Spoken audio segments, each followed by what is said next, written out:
সংস্কৃতি জগতে যে মানুষজন এসেছেন, কেউ মঞ্চে রয়েছেন, কেউ সামনে রয়েছে, সবাইকে নমস্কার, বড়দের প্রণাম জানাই এবং আমাদের যারা মিডিয়া বন্ধুরা এসেছে। ক্রমাগত একটা ঘটনা মিডিয়ার মাধ্যম দিয়ে মানুষ দেখতে পাচ্ছেন বা কেউ সামনাসামনি দেখছেন, যেটা পুঞ্জীবিত ক্ষোভ বেরিয়ে আসতে চাইছে একটা অন্ধকার থেকে, এবং তারা প্রত্যাশা রেখেছে নতুন সরকারের কাছে। তাই নতুন সরকারে যে কোনো প্রতিনিধি, সে আমি হই বা অন্য যে কোনো কেউ হন, তাদের কাছে এই গুণীজনেরা, এই শিল্প মাধ্যমে বিভিন্ন আঙ্গিকের সঙ্গে জড়িয়ে থাকা মানুষেরা তার এই যন্ত্রণার কথাগুলো বলছে। দেখুন, খুব সাধারণ কারণে, স্বাভাবিকভাবেই শুধুমাত্র সিনেমা, টেলিভিশন এটাকেই না কেউ কেউ শিল্প বলে থেমে যেতে চান। আমি তাদের করজোড়ে অনুরোধ করব, এটা থেকে বেরিয়ে এসে আরো একটু বড় করে ভাবতে হবে, তবেই আপনাদের ভাবনাটা সঠিক সম্মানটা পাবে। অবশ্যই সিনেমা, টেলিভিশন, ওয়েব এগুলো একটা গুরুত্বপূর্ণ জায়গা, কিন্তু তার সঙ্গে সঙ্গেও সমান শক্তিশালী থিয়েটার, যাত্রা, চারুকলা, এই যারা বাচিক শিল্পী এসেছেন, যারা কবি এসেছেন, লেখক এসেছেন, সাহিত্যিক এসেছেন, প্রকাশক এসেছেন, চিত্রকর রয়েছে, এমন আমি যদি এখানে আমাদের যারা মৃৎশিল্পী রয়েছে, যারা টেরাকোটার কাজ করে, যারা সোলার কাজ করে, সেই সমস্ত শিল্পী, তাদের মধ্যে হয়তো কেউ কেউ থাকতে পারেন। প্রত্যেককে ধন্যবাদ এবং নমস্কার জানাচ্ছি। নিশ্চয়ই নৃত্যশিল্পী যারা রয়েছেন তারা রয়েছেন, আরো যতগুলো রয়েছে, পটচিত্র যারা করেন, মেদিনীপুরের একটা বড় জায়গায় তাদের বাস। এই শিল্প মাধ্যমগুলির কাছে আরো আমাদের লোকশিল্পে কি না কি রয়েছে, ছৌ শিল্প, মুখোশ গ্রাম, বিভিন্ন মণিমুক্ত রয়েছে। আমাদের হয়তো কিছু কিছু দিক, কিছু কিছু কারণে হয়তো একটু ক্যামেরা ঘনিষ্ঠ হয়ে ওঠে, মিডিয়া ঘনিষ্ঠ হওয়ার অবকাশ পায়, কিন্তু এই বাকি না দেখা জায়গাগুলোতেই অত্যাচারটা বেশি হয়, কারণ এগুলো মিডিয়ার কাছে খুব একটা ধরা পড়ে না। আমি আমার মিডিয়ার বন্ধুদের অনুরোধ করব যে ফিল্ম, টেলিভিশন, ওয়েব এগুলোর বাইরে যে শিল্প সংস্কৃতির বাকি যে বড় জগৎটা রয়েছে,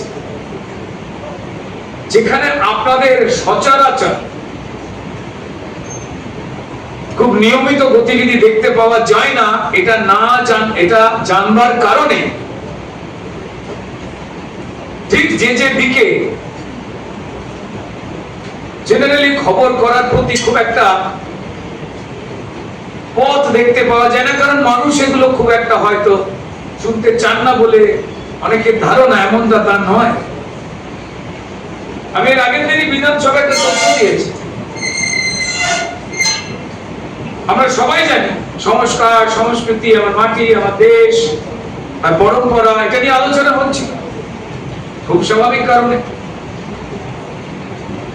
যাদের স্মৃতি খুব দুর্বল নয়, আমরা জানতেই পারি, বলতেই পারি যে আমরা যখন ছোটবেলায় বাড়ির বাইরে বেরোতাম, তখন খোল করতাল নিয়ে কিন্তু কীর্তনের দল আসতো আমাদের বাড়ি,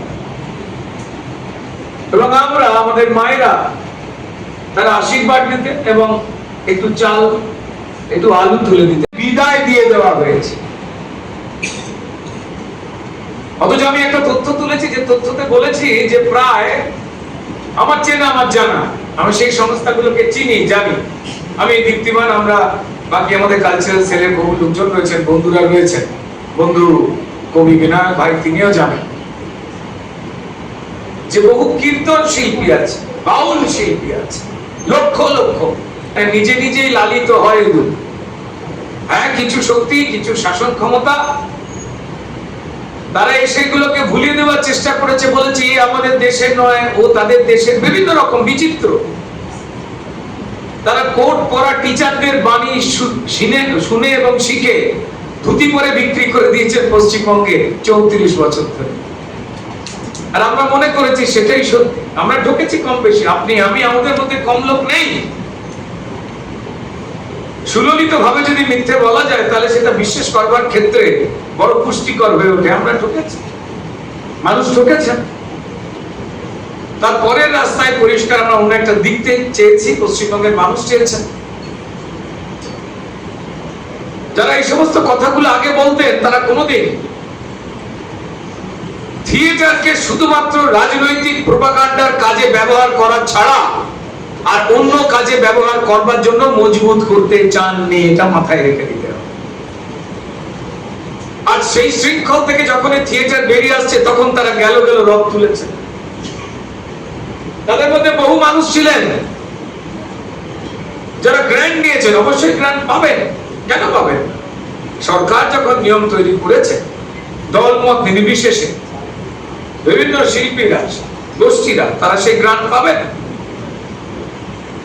কিন্তু দুর্ভাগ্যজনক ভাবে তাদের মধ্যে বহু মানুষ ছিলেন যারা ভুয়ো গ্রান্ট নিতেন, এমনকি তাদের বাড়ির আত্মীয় স্বজন, পরিচারিকা যিনি গাছে জল দেন, অত্যন্ত গুরুত্বপূর্ণ কাজ এগুলো, কিন্তু যেগুলো কোনো সাংস্কৃতিক সচরাচর সোজা কাজের সঙ্গে যোগাযোগ রাখে না, সেই কাজে তারা লিপ্ত ছিলেন, কিন্তু তাদেরও গ্রান্ট পাইয়ে দেওয়া হতো। এই নিয়ে ছোট ছোট প্রান্তিক যে থিয়েটার দলগুলি, যেগুলো জেলা থেকে বহু কষ্ট করে, তারা সেই গ্রান্টের কাছাকাছি পৌঁছতে পারতেন না। তারা খবর রাখতেন, তারা যন্ত্রণায় ছটফট করতেন, অভিযোগ জমা পড়েছিল। দুর্ভাগ্যজনক ভাবে বিগত রাজ্য সরকার তার যারা ঘনিষ্ঠ হতেন, তাদের অন্যায় দেখে যারা কোনো কথা বলতেন না, তাদেরকেই শিল্পী বলে তকমা দিয়ে দেওয়া হয়েছে। করতে হবে, সেই ক্লিন করার কাজ চলছে। যন্ত্রণা রয়েছে, যত দ্রুত এটা হয়, আমরা চোখের সামনে এগুলো দেখতে পাচ্ছি না বলে চাইছি, জানি যন্ত্রণা আছে। নতুন যে সরকার আপনারা নিয়ে এসেছেন, সম্মানীয় মুখ্যমন্ত্রী শুভেন্দু অধিকারী মহাশয়, তিনি অত্যন্ত সজাগ দৃষ্টি রেখে দিয়েছেন এই বিষয়ে। আমাদের সম্মানীয় প্রতিমন্ত্রী পূর্ণিমা চক্রবর্তী মহাশয়া এবং তথ্য সংস্কৃতি দপ্তরে যে আধিকারিকেরা রয়েছেন, তারা প্রত্যেক মুহূর্তে এই বিষয়গুলোকে নিয়ে ভাবছেন। এই মুহূর্তে এই ছাড়াই বাছাইয়ের একটা পর্ব চলছে, যেটা হয়তো বাইরে থেকে আপনারা দেখতে পাচ্ছেন না। আপনাদের জন্যই যা বাঞ্ছনীয়, সেই জন্য সামান্য একটু সময় লাগছে।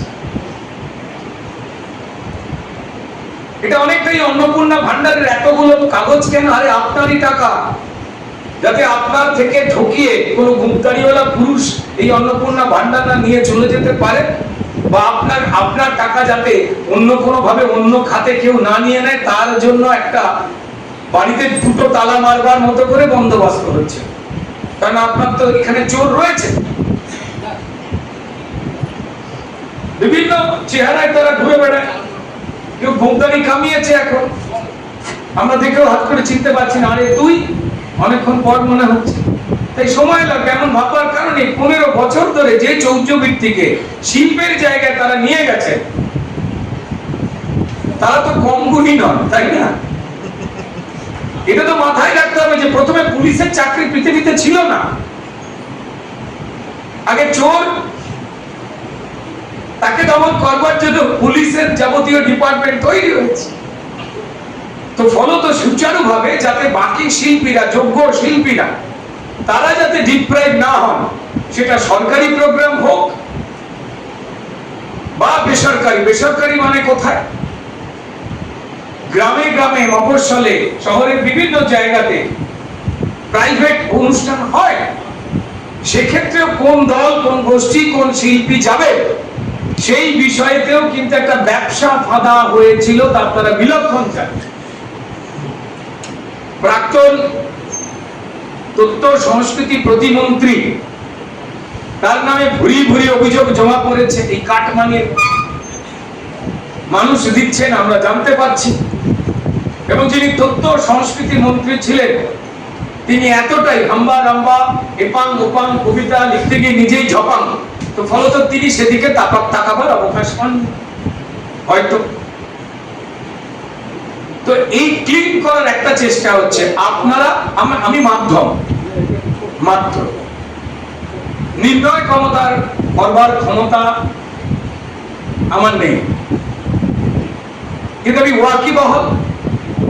লোকশিল্প থেকে শুরু করে সিনেমা শিল্প যতদূর অব্দি গেছে, যতগুলি ক্ষেত্র রয়েছে সেখানে প্রত্যেকটি মানুষ লেখালেখির জগৎ থেকে শুরু করে, নৃত্য থেকে শুরু করে, সঙ্গীত থেকে শুরু করে যতগুলো এরিয়া রয়েছে লোকশিল্পের, অধিকাংশ মানুষের সঙ্গে আমার যারা গুণী মানুষ, হ্যাঁ হতে পারে বহু গুণী কিন্তু বড় পরিচিতি পান না অনেক সময়। খ্যাত হয়ে ওঠা আর গুণ, এই দুটোর মধ্যে কখনো সম্পর্ক থাকে, আবার কখনো সম্পর্ক অস্পষ্টও থাকে।